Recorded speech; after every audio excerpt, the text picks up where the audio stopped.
Hello friends, आज हम लोग अपनी जो एंशिएंट हिस्ट्री की क्लास है और उसका जो फर्स्ट टॉपिक है हड़प्पन सिविलाइजेशन। आप जानते हैं कि उस हड़प्पन सिविलाइजेशन से संबंधित 2 या 3 वीडियो आ चुके हैं, यानी कि मैंने हड़प्पन सिविलाइजेशन में हड़प्पा के निर्माता तक को कंप्लीट करा दिया है। ठीक, तो आज की क्लास थोड़ी सी इंपॉर्टेंट होने वाली है, उसको थोड़ा सा आप लोग ध्यान से देखने की कोशिश करेंगे।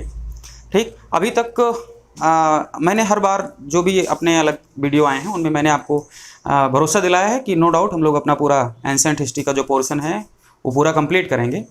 तो थोड़ा सा डिले हो जाता है कुछ प्रॉब्लम्स की वजह से, लेकिन इतना इंश्योर कर रहे हैं हम लोग कि आपको पूरा एंशिएंट हिस्ट्री कंप्लीट करा के देंगे। आपको टाइम मिला तो मेडाइवल कंप्लीट भी किया जाएगा।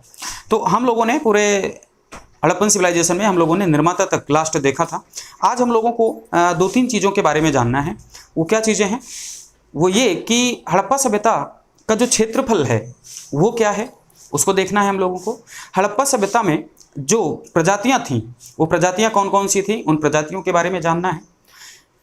उसके बाद हड़प्पा सभ्यता के जो 6 प्रमुख नगर हैं वो 6 प्रमुख नगर कौन से हैं उनको जानना है। हड़प्पा सभ्यता कुल कितने देशों में या कुल कितने राष्ट्रों में विस्तृत है, इसको हम लोगों को देखना है। और हड़प्पा सभ्यता में दिशाओं के आधार पर 4 विभाजन किया गया है, उत्तर दक्षिण पूर्व पश्चिम करके। उन 4 स्थल या साइट्स को हम लोगों को देखना है। तो आज का जो सेशन है, इस सेशन में इतनी चीज़ें कवर करने की कोशिश की जाएंगी। तो हम लोग आगे देखते हैं। तो हमने जैसे पहले बताया आपको कि हम आज देखने वाले हैं कि हड़प्पा सभ्यता का क्षेत्रफल यानी कि टोटल विस्तार कितना है, टोटल इसका विस्तार कितना है। तो अलग अलग आधारों पर इसकी अलग अलग बात की जाती है। तो यहाँ पर 3 क्षेत्रफल आपको समझने हैं। एक क्षेत्रफल आपको समझना है एस.आर. राव के अनुसार। किसके अनुसार? एस.आर. राव के अनुसार। ये एस.आर. राव वही हैं जिन्होंने लोथल की खोज की है, लोथल की खोज की। और लोथल में मिला हुआ जो डॉकयार्ड है, जिसे बंदरगाह आप कहते हैं, उस डॉकयार्ड को बंदरगाह या डॉकयार्ड कहने वाले पहले व्यक्ति कौन है? एस.आर. राव साहब।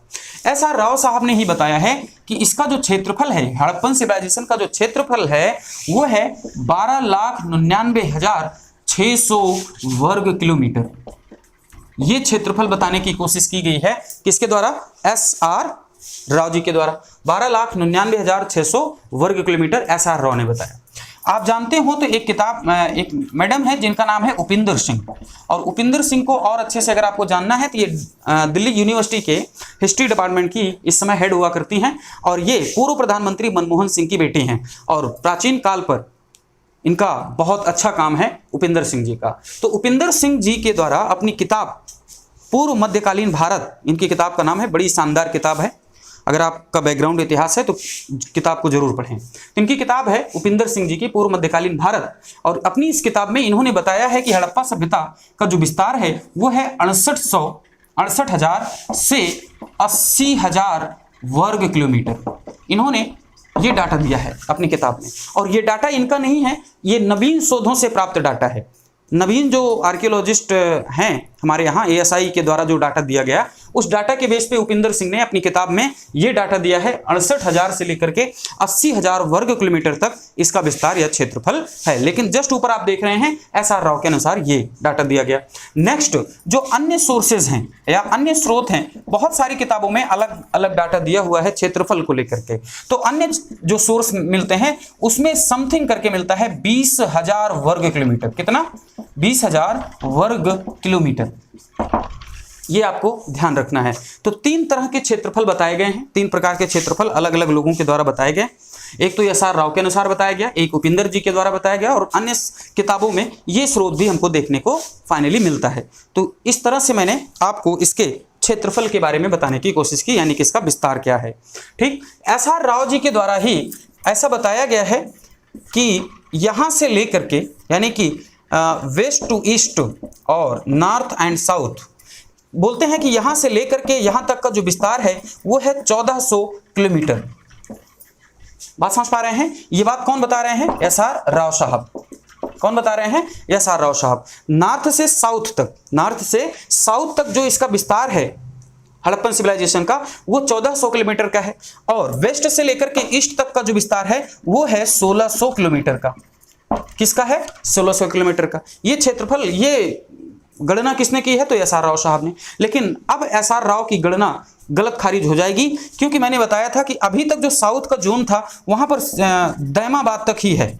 यानी कि अगर आपसे पूछा जाए कि हड़प्पा सभ्यता का जो सबसे दक्षिणी बिंदु है या दक्षिणी स्थल जो है सबसे लास्ट में, वो कौन सा है? तो आप बताएंगे दैमाबाद। लेकिन नवीन शोधों में ये बात पता चल रही है कि आंध्र प्रदेश, कर्नाटका और तमिलनाडु के क्षेत्रों में भी हड़प्पन सिविलाइजेशन की साइट्स या उनके स्थल प्राप्त हो रहे हैं। तो इस आधार पर ये जो 1400 किलोमीटर या 1400 किलोमीटर का जो विस्तार बताया गया है एस आर राव के द्वारा, ये पुनः से हम लोगों को गणना करनी पड़ेगी। तो ये दोनों डेट आप ध्यान में रखें, ये दोनों जो गणनाएं की गई हैं ये भी आपको थोड़ा सा ध्यान रखना पड़ेगा। तो ये इसका क्या था? क्षेत्रफल था। किसका? हड़प्पन सिविलाइजेशन का। नेक्स्ट क्या है? इसमें हम लोगों को प्रजाति के बारे में जानना है।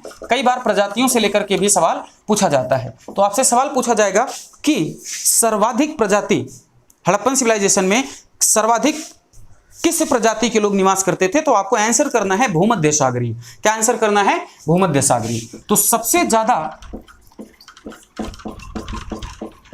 जो प्रजाति हम लोगों को प्राप्त हुई वो कौन सी प्रजाति है? तो भूमध्य सागरीय। और इसी भूमध्य सागरीय को हम लोग आज इसकी पहचान द्रविड़ से करते हैं। किसके साथ? जो साउथ इंडिया के लोग हैं द्रविड़, है ना, तो उसकी पहचान आज हम किसके साथ करते हैं? तो द्रविड़ के साथ, भूमध्य सागरीय प्रजाति की।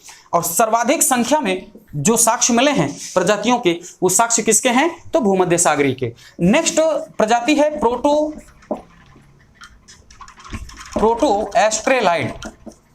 ये भी आपको ध्यान रखना है, ये भी एक प्रजाति का नाम है, प्रोटो एस्ट्रेलाइड। भाषा विज्ञानियों के द्वारा बताया गया है कि जो प्रोटो एस्ट्रेलाइड प्रजाति है, ये आज के उत्तर और मध्य भारत में निवास करने वाली जो शेड्यूल कास्ट की जातियां हैं वो इसी प्रजाति से संबंधित थी।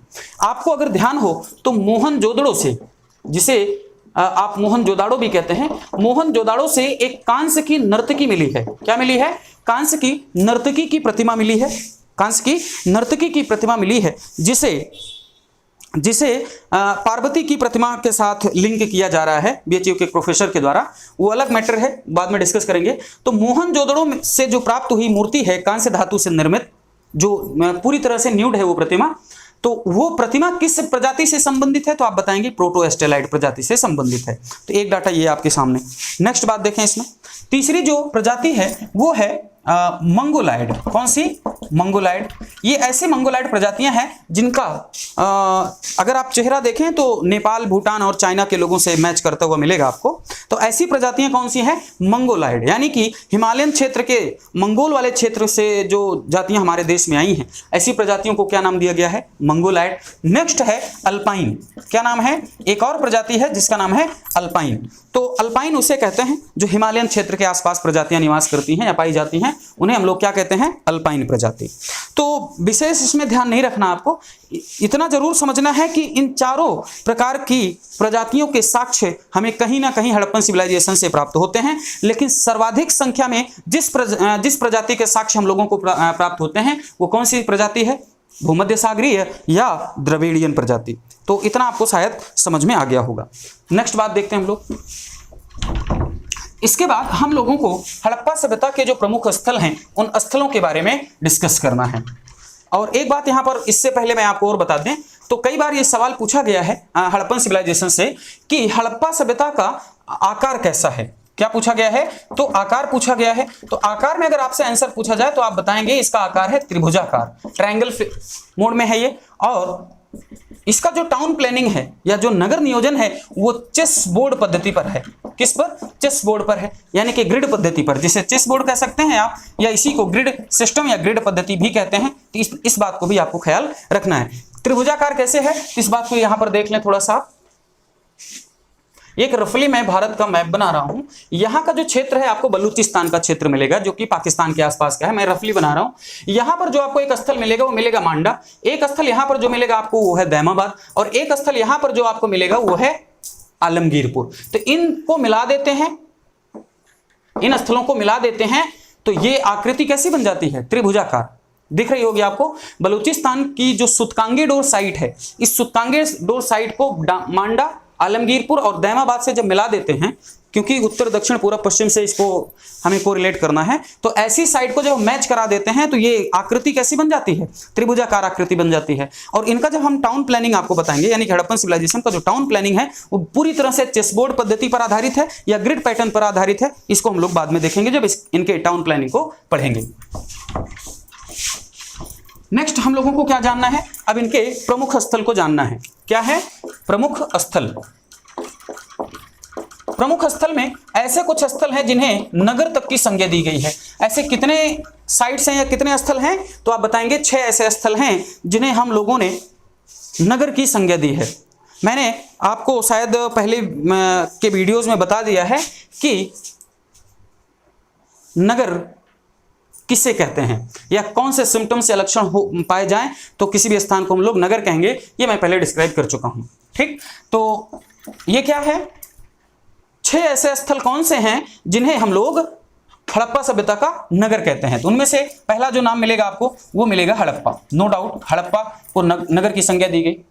नेक्स्ट बात ध्यान से समझें, मोहनजोदड़ो। ये दोनों स्थल वर्तमान में कहां है, पाकिस्तान में है, भारत में नहीं है, इस बात का ध्यान रखेंगे आप। तो हड़प्पा, मोहनजोदड़ो। नेक्स्ट है हरियाणा का बनावली, हरियाणा का बनावली। नेक्स्ट नाम है गुजरात का लोथल। क्या है, गुजरात का लोथल।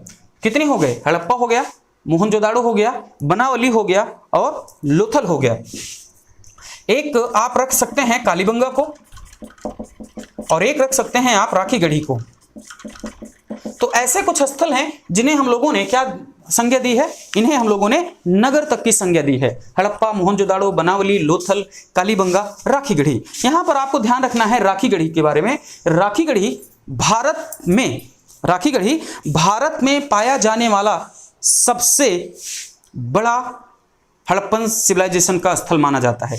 आज भी राखीगढ़ी की खोज चल रही है या खुदाई चल रही है। अभी हाल फिलहाल में ही राखीगढ़ी से एक ऐसी प्रतिमा मिली है जो नमस्कार की मुद्रा में है। एक ऐसी प्रतिमा मिली है जो नमस्कार करती हुई मुद्रा में प्रतीत होती है। और ये नमस्कार करती हुई जो मुद्रा प्राप्त हुई, ये आर्यन सिविलाइजेशन से कोरिलेट कर रही है। इस वजह से जो बीबी लाल साहब ने एक बात कही है कि हड़प्पन सिविलाइजेशन के लोग और ऋग्वैदिक काल के जो लोग थे वो एक ही थे, ये बात यहाँ पर लगभग प्रमाणित हो रही है। क्योंकि जो नमस्कार करती हुई मुद्रा दिखाई दे रही है, ये हड़प्पन सिविलाइजेशन का कल्चर या सिविलाइजेशन या पद्धति नहीं थी, ये आर्यन सिविलाइजेशन की पद्धति थी, जो कहाँ से मिल रही है, राखीगढ़ी से। और राखीगढ़ी क्या है, हड़प्पन साइट है। इस बात को कोई खारिज नहीं कर सकता कि राखीगढ़ी एक हड़प्पन साइट है। और राखीगढ़ी से ही क्या प्राप्त हो जाए, नमस्कार करती हुई मुद्रा प्राप्त हो जाए, तो ये अपने आप में बीबी लाल की बात का समर्थन करने लगती है। क्योंकि हाथ नमस्कार करती हुई मुद्रा या ऐसा साक्ष्य या ऐसी पद्धति या ऐसा कल्चर किसका रहा है, तो आर्यंस का रहा है। इस बात को ध्यान रखना आपको। तो राखीगढ़ी भारत में पाया जाने वाला क्षेत्रफल के अनुसार सबसे बड़ा स्थल माना जाता है और आज भी इसकी खोज चल रही है, खुदाई चल रही है। और ये हरियाणा के जींद और हिसार के जो जिले हैं उस क्षेत्र के आसपास ये स्थल आज भी है और बृहद पैमाने पर इसकी खुदाई चल रही है। तो ऐसे 6 नगर हैं जिनको, या जो 6 स्थल हैं, इन्हें हम लोगों ने क्या कहा है, तो हम लोगों ने इनको क्या कहा है, नगर कहा है। इसको आपने देख लिया अच्छे से। नेक्स्ट बात देखें हम लोग,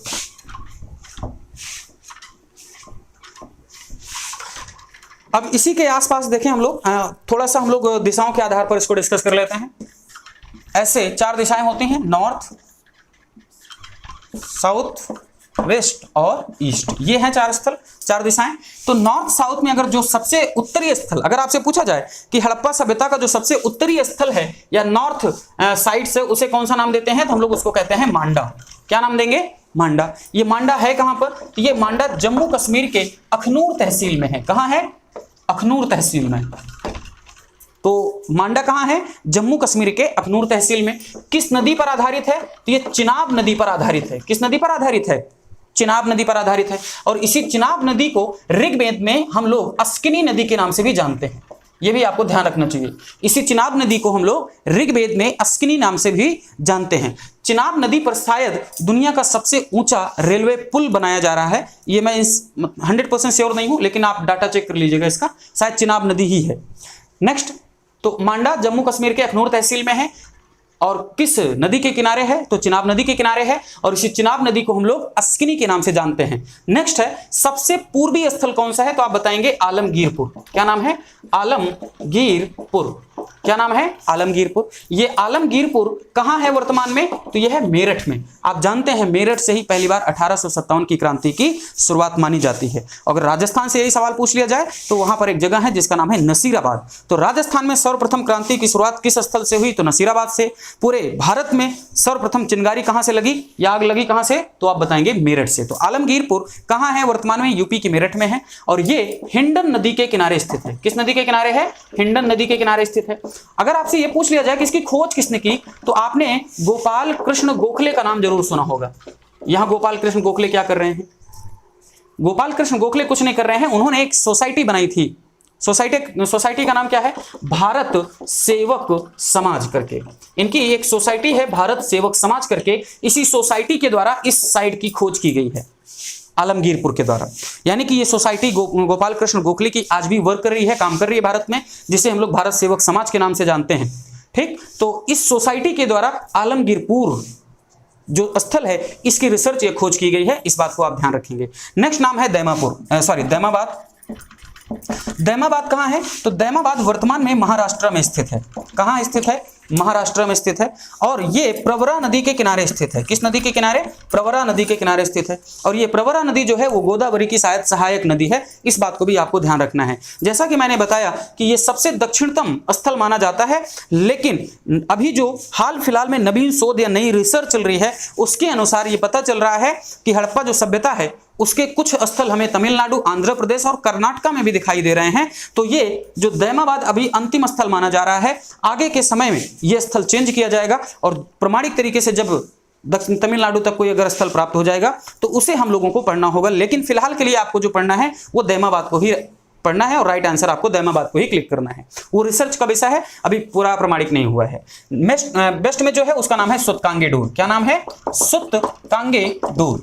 ये कहां है? ये पाकिस्तान के बलूचिस्तान प्रांत में स्थित है। कहां? बलूचिस्तान प्रांत में, जिन्हें हम बलूच भी कहते हैं। और ये बलूचिस्तान प्रांत जो है ये पाकिस्तान से पूरी तरह से अलग होकर के भारत में विलय करना चाह रहा है। भारत के जो नेतृत्व हैं उन्हें इन बात पर ध्यान देना चाहिए और बलूचिस्तान को भारत में मिला लेना चाहिए। तो सुतकांगेडोर कहां है? पाकिस्तान के बलूचिस्तान प्रांत में है। आप जानते हैं कि पाकिस्तान में टोटल 4 सूबे हैं, है ना? कितने सूबे हैं? टोटल 4 सूबे हैं। अगर आजाद कश्मीर को ऐड कर दें तो टोटल सूबे हो जाते हैं, इसमें एक और ऐड कर दो टोटल सूबा हो जाता है 5। तो इस समय टोटल सूबा कितना है? आजाद कश्मीर को मिला दें। वैसे हम लोगों को आजाद कश्मीर को उसका सूबा नहीं मानना चाहिए क्योंकि कश्मीर को हम लोग अपना हिस्सा मानते हैं। तो टोटल हम लोग कितना प्रांत मानेंगे या कितना सूबा मानेंगे? तो 4 सूबा मानेंगे पाकिस्तान का। तो उन 4 सूबों में एक सूबे का नाम क्या है? बलूचिस्तान। दूसरे सूबे का नाम है सिंध। तीसरे का नाम क्या है? पंजाब। और चौथे का नाम है खैबर पख्तूनख्वा। तो ये सुतकांगेडोर कहां है? पाकिस्तान के बलूचिस्तान प्रांत में है। और किस नदी के किनारे स्थित है? तो इसका नाम है दास्क नदी। किस नदी के किनारे? दास्क नदी। और खोज अगर आपसे पूछ ले तो आरएल स्टाइन नाम के व्यक्ति के द्वारा खोज की गई है। और इस सुतकांगेडोर के बारे में अगर आपको और जानना है तो इसे हम लोग व्यापार का चौराहा कहते हैं। क्या कहेंगे? व्यापार का चौराहा कहेंगे। एक ना इसका निक नेम है ये एकमात्र पूरे हड़प्पन सिविलाइजेशन में लगभग 2800 साइट्स मिली हैं। कितनी? लगभग 2800 साइट्स मिली हैं। 2800 स्थल मिले हैं। उन 2800 स्थल में से एकमात्र ऐसा स्थल है सुतकांगेडोर जो कि प्राकृतिक चट्टान पर स्थित है। किस पर स्थित है? प्राकृतिक चट्टान पर। एकमात्र ऐसा स्थल है जो कि प्राकृतिक चट्टान पर स्थित है। सिर्फ एकमात्र स्थल ऐसा है। क्या नाम है इसका? तो आप बताएंगे सुतकांगेडोर। तो आप इस तरह से दिशाओं के आधार पर भी हड़प्पा सभ्यता के कुछ 4 स्थल हैं, इनके बारे में आप जान सकते हैं। और थोड़ा सा एक बार नहीं कई बार इनसे संबंधित सवाल पूछे गए हैं, तो इस बात को थोड़ा सा आप लोग ध्यान से समझने की कोशिश करेंगे।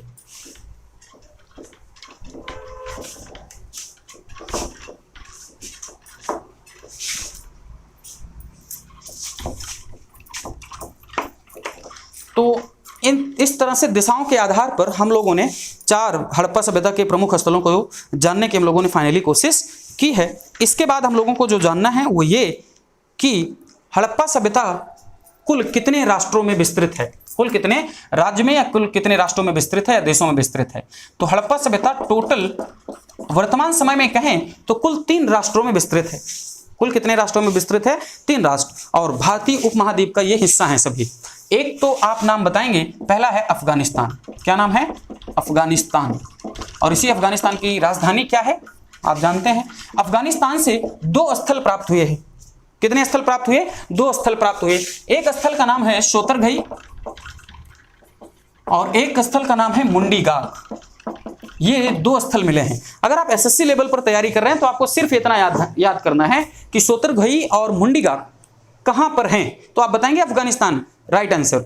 अगर आप एसएससी पैटर्न पे पढ़ना चाह रहे हैं, अगर इससे थोड़ा सा अगर आप अपर लेवल का कुछ पढ़ रहे हैं, लाइक पीसीएस टाइप का पढ़ रहे हैं, तो आपको इसके अंदर भी जानना पड़ेगा। क्या जानना है कि सोतरघई स्थल कहां है, तो अफगानिस्तान तो जानना है। इस सोतरघई नामक स्थल से क्या चीजें प्राप्त हुई हैं, यह भी आपको जानना पड़ेगा। तो सोतरघई से क्या चीजें प्राप्त हुई, तो यहां से पहली बार नहर का साक्ष्य मिल रहा है। क्या मिल रहा है, यहां से हमें सर्वप्रथम नहर का साक्ष्य मिल रहा है। सवाल आपको मैं एक दे रहा हूं कि ऐसा कौन सा अभिलेख है, ऐसा कौन सा अभिलेख है जहां जिस अभिलेख से सर्वप्रथम हमें किसी नहर के बारे में जानकारी प्राप्त होती है, उस नहर का नाम बताना है। मैंने शायद ये सवाल आपसे पूछा है, अगर आप फिर से आंसर दे दें तो अच्छी बात रहे। तो अगर यहां पर ध्यान से देखेंगे तो नहर का साक्ष्य सर्वप्रथम कहां से प्राप्त हुआ, तो सोतरघई से प्राप्त हुआ है। लेकिन फाइनली अभी तक बोला नहीं गया है कि ये नहर ही है। नहर जैसी संरचना है, नहर जैसी संरचना दिखाई देती है, इस वजह से हम इसे नहर मान लेते हैं, क्योंकि अभी तक बूस्टरोफिडान पढ़ी नहीं जा सकी, तो इसलिए फाइनल बता नहीं सकते कि ये नहर ही रही होगी। नेक्स्ट बात, यहां से हमें जुते हुए खेत का साक्ष्य मिल रहा है। क्या, जुते हुए खेत का साक्ष्य मिल रहा है। तो सोतरघई से भी जुते हुए खेत का साक्ष्य मिल रहा है। से भी कहने का मतलब यह है कि राजस्थान के कालीबंगा से भी जुते हुए खेत का साक्ष्य मिल रहा है। और एक खेत में दो फसल उपजाए जाने का साक्ष्य भी कालीबंगा से मिलेगा, जो चना और सरसों है। इस बात का भी थोड़ा सा ख्याल रखें। तो जुते हुए खेत का साक्ष्य कहां से मिला, सोतरघई से मिला। और यहां से स्वर्ण शोधन का साक्ष्य मिलता है। क्या मिल रहा है, स्वर्ण शोधन का साक्ष्य मिल रहा है, यानी कि सोने को शुद्ध करने की टेक्निक पता थी इन लोगों को। किनको, हड़प्पन सिविलाइजेशन के लोगों को। और मुंडीगाक क्या है, तो मुंडीगाक एक बंदरगाही नगर है। कैसा नगर है, तो बंदरगाही नगर है, जैसा कि गुजरात का लोथल। तो ये भी आपको थोड़ा सा ध्यान रखना है। नेक्स्ट है पाकिस्तान। पाकिस्तान के 3 प्रांतों से हड़प्पा सभ्यता के स्थल प्राप्त होते हैं। तो पहला स्थल आपको जो जानना है, या पहला जो सूबा जानना है, वो कौन सा है, तो बलूच है, यानी कि बलूचिस्तान इसे कहते हैं। इस बलूचिस्तान से क्या क्या चीजें मिली हैं, आप ध्यान से सुने इसको। तो एक नाम मिलेगा आपको मेहरगढ़। क्या नाम है, मेहरगढ़। दूसरा स्थल है, इसी मेहरगढ़ को बलूचिस्तान की रोटी की टोकरी के नाम से भी जाना जाता है हम लोगों को। तो मेहरगढ़, और ध्यान रहे कि मेहरगढ़ जो है यहाँ से ये नियोलिथिक साइट है, यानी कि नौपाषाणिक साइट है, ये भी ध्यान रखना आपको। मेहरगढ़। नेक्स्ट है बालाकोट। नेक्स्ट है डाबरकोट। क्या नाम है, डाबरकोट। नेक्स्ट नाम क्या है, सुतकांगेडोर। सुतकांगेडोर। और एक है सुतकाकोह। क्या नाम है, सुतकाकोह। कुल कितने स्थल हो गए, मेहरगढ़, बालाकोट, डाबरकोट, सुतकांगेडोर, सुतकाकोह। ये ऐसे कुछ स्थल हैं जो पाकिस्तान के बलूचिस्तान प्रांत से हम लोगों को फाइनली प्राप्त हो रहे हैं। यहां पर एक स्थल लिखा है मैंने, बालाकोट। इस बालाकोट को थोड़ा सा जान लें। बालाकोट की जो घटना है, आप जानते हैं कि इंडियन एयरफोर्स के द्वारा यहां पर एक एयर स्ट्राइक की गई है। कब की गई है, तो इसका बैकग्राउंड आपको जानना है कि 14 फरवरी 2019 को सीआरपीएफ के शायद 78 सोल्जर्स थे, जिनके ऊपर, ये जम्मू कश्मीर के पुलवामा की बात है, आप जानते होंगे, ये पुलवामा वाला जो आक्रमण हुआ है, यह घटना हुई है 14 फरवरी 2019 को हुई, जिनमें 78 सीआरपीएफ के जो सोल्जर्स थे, उनमें से तत्काल शायद कहीं 43 मिलेगा आपको, कहीं पर 40 मिलेगा। एग्जैक्ट आप जो भी डाटा है वो आप देख लेंगे कि 43 या 40 ऐसे सीआरपीएफ के सोल्जर्स थे जिनकी ऑन द स्पॉट वहीं पर डेथ हो गई थी। और ये घटना को अंजाम देने वाले संगठन का नाम क्या है, जैश ए मोहम्मद। क्या नाम है, जैश ए मोहम्मद। ये एक आतंकवादी संगठन है, जैश ए मोहम्मद। अगर इस शब्द का मतलब अगर आप जानना चाहें ना, तो जैश ए मोहम्मद, आपने पैगंबर हजरत मोहम्मद साहब का नाम जरूर सुना होगा। पैगंबर हजरत मोहम्मद साहब का नाम सुना होगा। ये मोहम्मद उसी को कोरिलेट कर रहा है। और जैश का मतलब होता है सेना। जैश मीन्स क्या होता है, सेना। तो यानी कि जैश ए मोहम्मद के जो आतंकवादी हैं, वो खुद को क्या बोल रहे हैं कि हम लोग पैगंबर हजरत मोहम्मद साहब की सेना है। पैगंबर हजरत मोहम्मद साहब की सेना है। कितनी बकवास बात है। पैगंबर हजरत मोहम्मद साहब शांति का पैगाम लाने वाले व्यक्ति थे, या प्रोफेट थे। उन्हीं के कुछ ऐसे भटके हुए अनुयायी हैं जो उन्हीं के नाम को बदनाम या अपमानित करने के लिए आतंक का सहारा लेते हैं, हिंसा का सहारा लेते हैं और खुद को पैगंबर हजरत मोहम्मद साहब की सेना का दर्जा देते हैं। तो ये भी आपको ध्यान रखना पड़ेगा। ऐसे जो लोग हैं जो खुद किसी बुरे कार्यों में संलिप्त हो जाते हैं और किसी प्रॉफिट या ईश्वर का नाम लेकर के उसका सहारा लेते हैं, तो इसको भी थोड़ा सा आपको ध्यान में रखना है। जैसे मोहम्मद जैसे आतंकवादी संगठन हैं जो इस तरह से क्रूरतम हत्याओं को अंजाम दे रहे हैं। तो यहाँ पर ये आपको चीज़ को थोड़ा सा ध्यान में रखना पड़ेगा, क्योंकि बालाकोट आ गया, इस वजह से मैंने इस बात को बता दिया था। तो 14 फरवरी को ये घटना दी गई थी। नेक्स्ट आपको ध्यान में ये रखना है कि 26 फरवरी को ही इंडियन एयरफोर्स के द्वारा जैश ए मोहम्मद के आतंकी ठिकानों पर एयर स्ट्राइक करके पूरा का पूरा बदला लिया गया था और जैश ए मोहम्मद के लगभग 200 से लेकर के 300 आतंकवादियों को मौत की नींद सुला दी गई थी। किसके द्वारा? इंडियन एयरफोर्स के द्वारा। अगर ऐसा एक्शन हमेशा होने लगे ना, तो पाकिस्तान का बलूचिस्तान प्रांत एक दिन अपने देश में होगा और बड़ी खुशी की बात होगी। आज़ाद कश्मीर भी मिल जाए शायद, इतनी त्वरित कार्रवाई पे। तो ये आपने ध्यान से देखा। और मैं एक महान शख्सियत को बता रहा हूँ, बाबर, जिसका नाम आपने सुना होगा, जहीरुद्दीन मोहम्मद बाबर। जहीरुद्दीन मोहम्मद बाबर साहब का भी जो जन्म है ना, वो 14 फरवरी को ही मनाया जाता है। और 14 फरवरी और किस नाम से फेमस है, किस वजह से, इसको बताने की जरूरत नहीं है, आप जानते हैं इसे, ये सर्वप्रचलित नाम है। तो आपको बलूचिस्तान में कितनी चीजें दिखी? मेहरगढ़, बालाकोट, डाबरकोट, सुल्तानगी डोर और सुतका को, ऐसे कुछ स्थल हैं। नेक्स्ट आपको ध्यान रखना है सिंध। कौन सा? सिंध को पढ़ना है। यह भी एक सूबा है। सिंध में क्या क्या है तो आपको जानना है। इसमें मोहनजोदड़ो को, एक स्थल है इसका मोहनजोदड़ो, दूसरा स्थल है इसका चन्नूदड़ो, तीसरा स्थल है इसका अली मुराद, चौथा स्थल है इसका आमरी। मोहनजोदड़ो, चन्नूदड़ो, अली मुराद और आमरी, ऐसे हाँ एक और प्रमुख नाम है जिसका नाम है कोट दीजी। क्या नाम है? कोट दीजी। ये ऐसे प्रमुख स्थल हैं जो हड़प्पा के पाकिस्तान के सिंध प्रांत से प्राप्त हो रहे हैं और ये क्या हैं? हड़प्पा सभ्यता के स्थल हैं। नेक्स्ट नाम है आपका पंजाब। जैसे अपने यहाँ पंजाब है उसी तरह से वहां पर भी पंजाब है। और इस पंजाब से क्या क्या मिला है तो हड़प्पा नाम का एक स्थल मिला यहाँ से डेरा इस्माइल खान। क्या नाम है? डेरा इस्माइल खान नाम का एक स्थल प्राप्त हो रहा है, डेरा इस्माइल खान नाम का। और एक स्थल मिल रहा है जिसका नाम है गुमला। क्या नाम है? गुमला। और एक स्थल और मिल रहा है जिसका नाम है जलीलपुर। क्या नाम है? जलीलपुर। हड़प्पा, डेरा इस्माइल खान, रहमान ढेरी भी एक स्थल का नाम आता है और गुमला और जलीलपुर मैंने बता दिया। तो इस तरह से अगर आप देखें तो अफगानिस्तान और पाकिस्तान से कुल इतने स्थल हम लोगों को प्राप्त हो जाते हैं। अगर आपसे सवाल यह पूछा जाए कि सर्वाधिक हड़प्पा के स्थल किस राष्ट्र से प्राप्त हुए हैं तो आप इसका आंसर करेंगे भारत से। और भारत के किस राज्य से सर्वाधिक हड़प्पा स्थल प्राप्त हो रहे हैं तो आप इसका आंसर करेंगे गुजरात। तो इन तीनों राष्ट्रों में जो सर्वाधिक स्थल प्राप्त हुए वो कौन है? भारत नामक राष्ट्र है। और भारत में सर्वाधिक स्थल कहां से प्राप्त हो रहे हैं तो आप इसका आंसर करेंगे गुजरात प्रांत से, जिसकी राजधानी क्या है? गांधीनगर। और इसी गांधीनगर को भारत का द्वितीय सुनियोजित नगर कहा जाता है। पहला जो है भारत का, स्वतंत्र भारत का पहला सुनियोजित नगर है चंडीगढ़, ली कार्बूजियर वास्तुकार। और जो दूसरा सुनियोजित नगर है उसे क्या नाम दिया गया है तो गांधीनगर। अब हम लोगों ने अफगानिस्तान पढ़ लिया और पाकिस्तान पढ़ लिया। तीसरा जो राष्ट्र है उसका नाम है भारत। तो भारत के कितने राज्यों से हड़प्पा सभ्यता के स्थल मिले ये भी आपको ध्यान रखना है। तो एक नाम मैंने बताया जम्मू कश्मीर, इसको तो आप देख चुके हैं। ये जम्मू कश्मीर में एक स्थल मिला जिसका नाम क्या है? मांडा है। नेक्स्ट नाम देखें पंजाब। पंजाब भी एक राज्य है। पंजाब से क्या मिल रहा है तो आपको ध्यान में रखना पड़ेगा रोपड़ को, है ना। रोपड़ सतलज नदी के किनारे स्थित है। और स्वतंत्र भारत यानी कि स्वतंत्रता के बाद खोजा जाने वाला जो हड़प्पा सभ्यता का प्रथम स्थल है वो है रोपड़। क्या है? रोपड़। और इसी चीज को अगर आप राजस्थान के संदर्भ में पढ़ रहे हैं और राजस्थान का कोई पेपर दे रहे हैं तब आप इसका आंसर रोपड़ ना करके आप कहेंगे कालीबंगा। अगर राजस्थान का पेपर है तो उसमें आप बताएंगे कि स्वतंत्रता के बाद जो खोजा जाने वाला जो पहला स्थल है राजस्थान के भी पर आप बताएंगे तो कालीबंगा बताएंगे। और पूरे भारत के संदर्भ में जब ये आप बात कर रहे होंगे तब आप इसका आंसर रोपड़ करेंगे। तो स्वतंत्रता के बाद जो खोजा जाने वाला पहला स्थल है वो कौन सा है? रोपड़। इस बात को थोड़ा सा ध्यान रखना है। नेक्स्ट इसमें कौन सा है तो अगला है चक 86। ये पंजाब का ही एक स्थल है। नेक्स्ट है वाड़ा। नेक्स्ट है संघोल।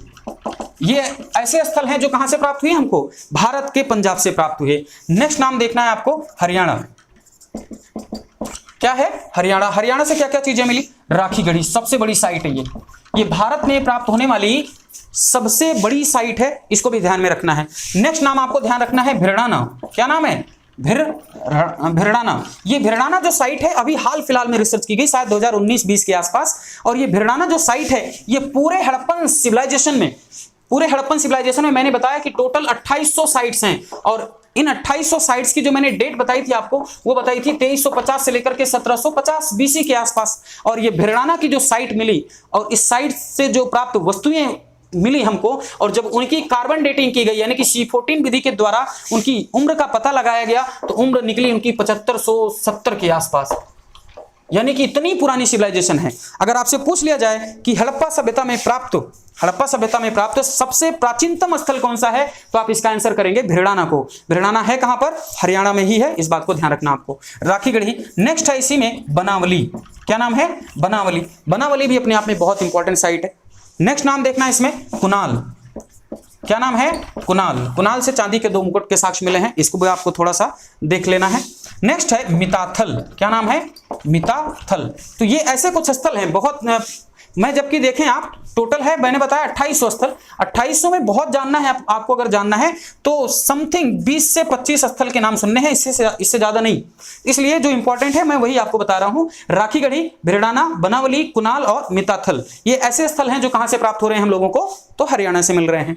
नेक्स्ट नाम देखें तो आप राजस्थान का नाम ले सकते हैं। तो राजस्थान में आप जानते हैं सबसे इंपॉर्टेंट जो साइट है उसका नाम है कालीबंगा, जो कि राजस्थान के हनुमानगढ़ डिस्ट्रिक्ट में है वर्तमान समय में। पहले इसका नाम श्रीगंगानगर जिला को लिया जाता था, लेकिन 1992 या 3 के आसपास श्रीगंगानगर को हनुमानगढ़ से अलग कर दिया गया, और अब कालीबंगा का जो क्षेत्र है वो हनुमानगढ़ डिस्ट्रिक्ट में है, ना कि श्रीगंगानगर डिस्ट्रिक्ट में है। तो कहीं श्रीगंगानगर लिखा हुआ है तो आप हनुमानगढ़ इसको समझें। तो कालीबंगा एक नाम है इसका, और दूसरा नाम है इसका बालाथल। क्या नाम है, बालाथल। आप जानते हैं कालीबंगा की खोज करने वाले व्यक्ति का नाम है अमलानंद घोष, और इनका उत्खनन कार्य कराने में जो सबसे बड़ा योगदान दिया है बीबी लाल साहब ने दिया है, उनको हम लोग बाद में डिस्क्राइब करेंगे। तो राजस्थान से 2 महत्वपूर्ण साइटें मिली हैं, एक नाम है कालीबंगा, दूसरा नाम क्या है, बालाथल। इसको भी थोड़ा सा आपको ध्यान में रखना है। अगर एक और साइट आप सुन लें तो एक का नाम है रंग महल। क्या नाम है, रंग महल। या एक और नाम अगर ले लें आप तो यहां पर मिलेगा पीलीबंगा। क्या मिलेगा, पीलीबंगा। तो राजस्थान की ये प्रमुख साइटें हैं हड़प्पन सिविलाइजेशन की। काले रंग की चूड़ियां प्राप्त हुई, इस वजह से इसे कालीबंगा भी कहते हैं। नेक्स्ट नाम देखें इसमें आप तो यूपी यानी कि उत्तर प्रदेश। उत्तर प्रदेश में मैंने पहला नाम बताया था आपको आलमगीरपुर। क्या नाम है, आलमगीरपुर, ये नाम है। नेक्स्ट नाम है बड़गांव, और तीसरा नाम है हुलास।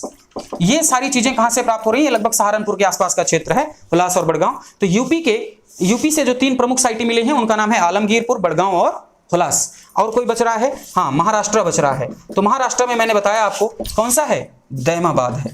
कौन सा, दैमाबाद। अब एक लास्ट छूट रहा है जिसका नाम क्या है, गुजरात। और गुजरात में ही मैंने बताया कि सबसे ज्यादा साइट से प्राप्त हुई है हम लोगों को। सबसे ज्यादा साइट से अगर कहीं से मिली तो कहां से मिली है, तो गुजरात से मिली है, इसको आपको ध्यान रखना है।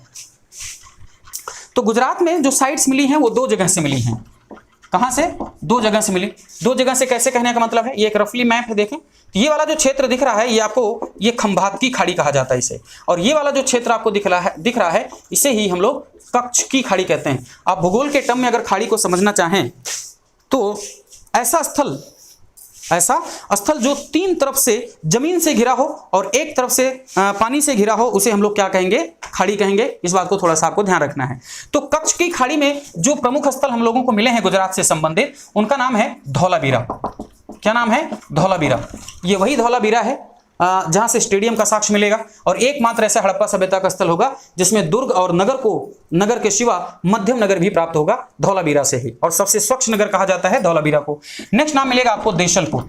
क्या नाम मिलेगा, देशलपुर आपको मिलेगा। इसमें एक नाम मिलेगा आपको सुरकोटदा। क्या नाम मिलेगा, सुरकोटड़ा या सुरकोटदा, जहां से घोड़े की अस्थियों के साक्ष्य मिल रहे हैं, इसको थोड़ा सा ध्यान रखना है। अब ये जो खंभात की खाड़ी है, ये सारी चीजें कहां से मिली हम लोगों को, कच्छ की खाड़ी से। और खंभात की खाड़ी से क्या क्या मिला है तो हम लोगों को जानना है। ये है लोथल, एक नाम मिलेगा आपको रोजदी, एक नाम मिलेगा आपको प्रभास पाटन, और एक नाम मिलेगा आपको शिकारपुर। क्या नाम है, शिकारपुर। पुर और एक नाम मिलेगा आपको रंगपुर।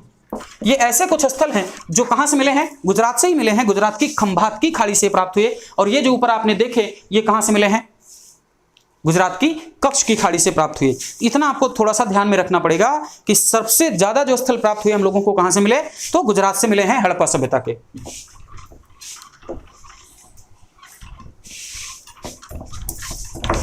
स्थल में जो स्थल हम लोगों को प्राप्त हो रहे हैं उनमें से कुछ और एक दो बातों को आपको जान लेना चाहिए। जानने में क्या है, मैंने तो अभी भिड़ाना का एक नाम बता दिया आपको कि जो भिड़ाना है वो सबसे प्राचीनतम साइट है। अगर आपको ये जानना है कि क्षेत्रफल के अनुसार पूरे भारतीय उपमहाद्वीप में जो सबसे बड़ी साइट है उसका नाम क्या है, तो पाकिस्तान में वो साइट मिलती है जिसका नाम है गनेरी वाला या गंभीरी वाला भी नाम लेते हैं। भारत में पूछ लिया जाए तो आप इसका आंसर क्या बताएंगे, राखी गढ़ी बताएंगे। तो इतना लगभग नगरों से संबंधित बातें थी। ठीक, अगला जो हम लोगों का लेक्चर होगा या जो सेशन होगा उसको हम लोग हड़प्पा सभ्यता के प्रमुख जो स्थल हैं जिन्हें हमने अभी बताया कि नगर तक की संज्ञा उनको दी गई, उन नगरों को डिस्कस किया जाएगा। और उस नगर में जो सबसे पहला स्थल डिस्कस किया जाएगा उसका नाम क्या हो जाएगा, उसका नाम होगा हड़प्पा सभ्यता, हड़प्पा सभ्यता का हड़प्पा स्थल। इसी को हम लोग डिस्कस करेंगे जिसकी खोज 1921 में की जाएगी। ठीक, तो आज के लिए फिलहाल इतना ही। उम्मीद करते हैं कि ये क्लास आपको पसंद आई होगी और लगभग इसमें जितने भी फैक्ट हैं वो सारे के सारे फैक्ट्स बिल्कुल जिम्मेदारी के साथ मैं बोल रहा हूँ, सारे फैक्ट्स प्रमाणित हैं। एक भी इसमें तथ्य ऐसा नहीं मिलेगा आपको जो कि गलत प्रमाणित हो जाए। तो कमीशन के द्वारा जो आंसर दिए गए हैं उन सभी आंसरों को इसमें हम लोगों ने मैच किया है और पूरा ढंग से और जिम्मेदारी के साथ यहाँ पर आपको बताने की कोशिश की गई है। तो आप बिल्कुल निश्चिंत रहें कि यहाँ पर भी जो भी डाटा दिया जा रहा है बिल्कुल सुरक्षित है और कमीशन उसको 100% राइट आंसर मानेगा। तब तक के नेक्स्ट वीडियो के लिए थैंक यू एंड जय हिंद।